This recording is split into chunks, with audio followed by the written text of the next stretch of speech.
Warahmatullahi wabarakatuh.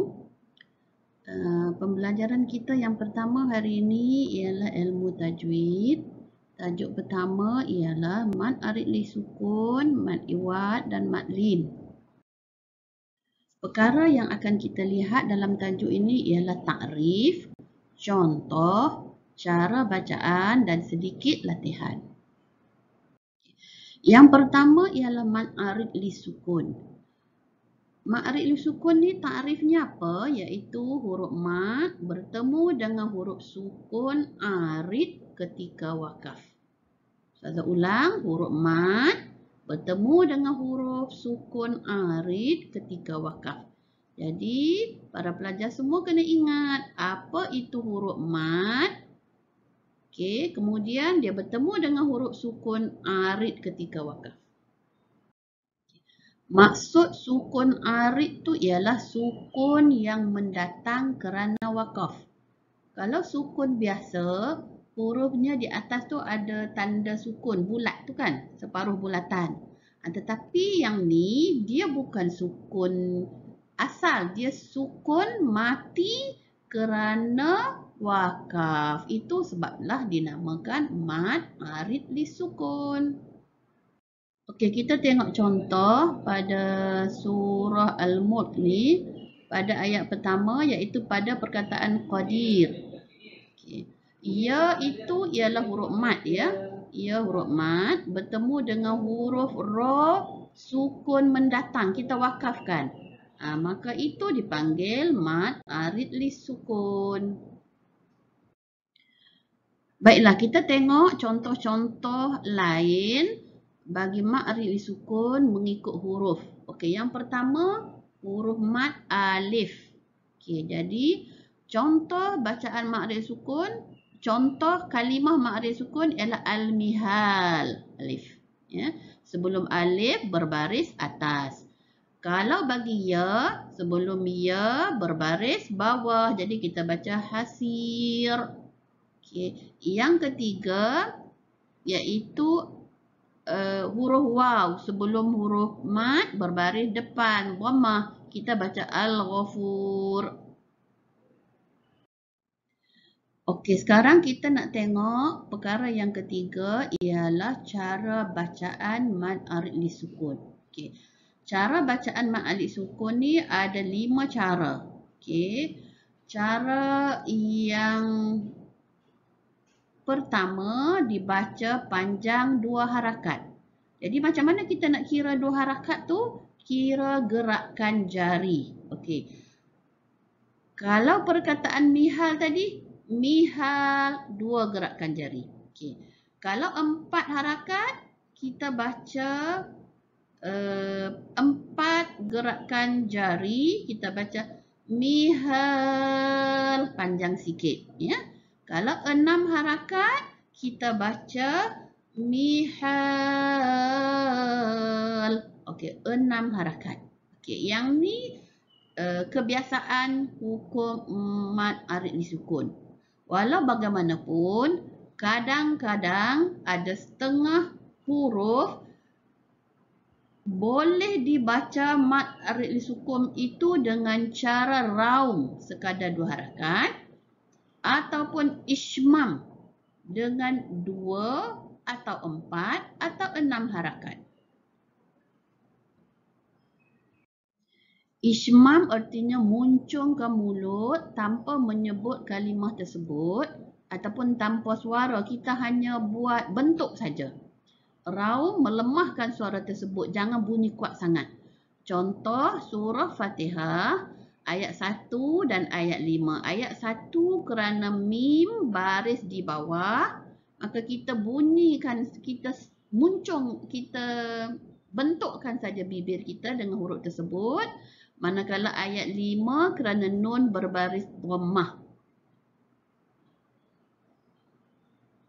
Iyyaka na'budu wa iyyaka nasta'in. Jadi kita muncungkan mulut. Contoh dia begitulah.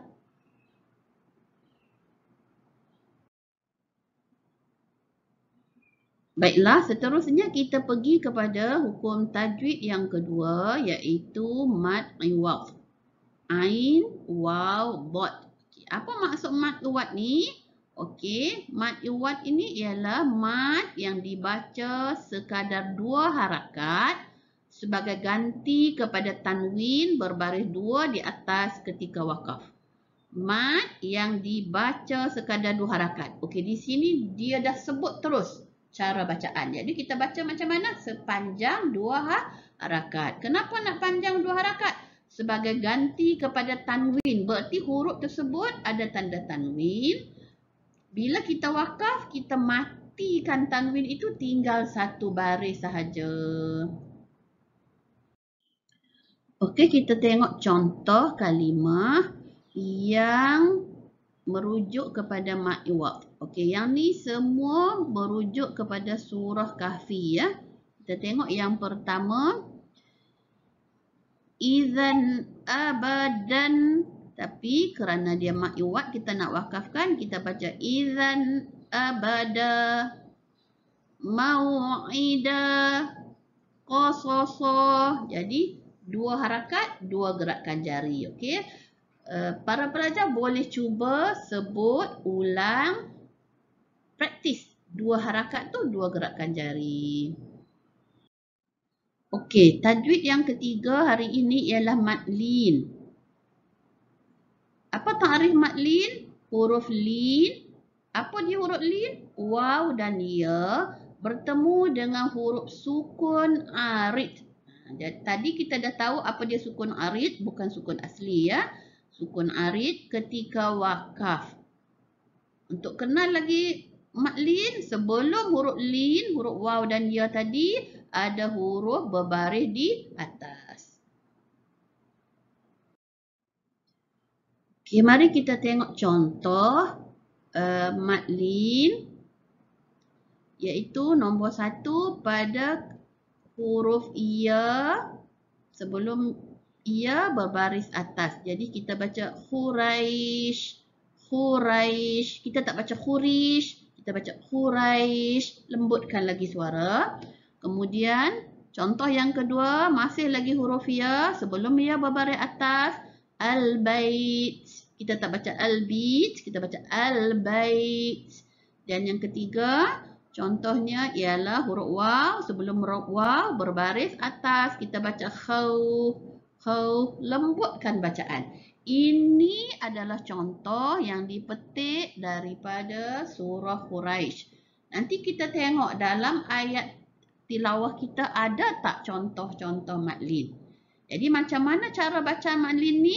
Mad lin ni harus dibaca 2 atau 4 atau 6 ketika wakaf. Kalau kita nak wasal, kita baca 2 harakat sahaja. Okey, kita tengok sedikit latihan pada kalimah tersebut. Okey, nyatakan hukum tajwid pada kalimah tersebut. Okey, yang pertama kita tengok saraba. Apa hukum tajwidnya? Ya, betul. Mad iwad. Ini surah Kahfi ya. Okey, yang kedua minal ghaiz. Minal ghaiz. Ini dalam surah Al-Mulk. Okey, ya, inilah mad lin. Kalau kita berhenti, kita wakafkan ya. Kalau kita sambung, baca 2 harakat. Okey. Kalau kita sambung, baca 2 harakat. Okey, yang ketiga ialah mad arid li sukun, iaitu bisair. Bisair. Ini juga dalam surah Al-Mulk. Baiklah, Ustazah harap semua para pelajar boleh faham tajuk yang kita bincangkan pada hari ini, dan sekiranya ada kemusykilan, okey, boleh tanya pada guru. Sekian, terima kasih. Assalamualaikum warahmatullahi wabarakatuh. Jumpa lagi.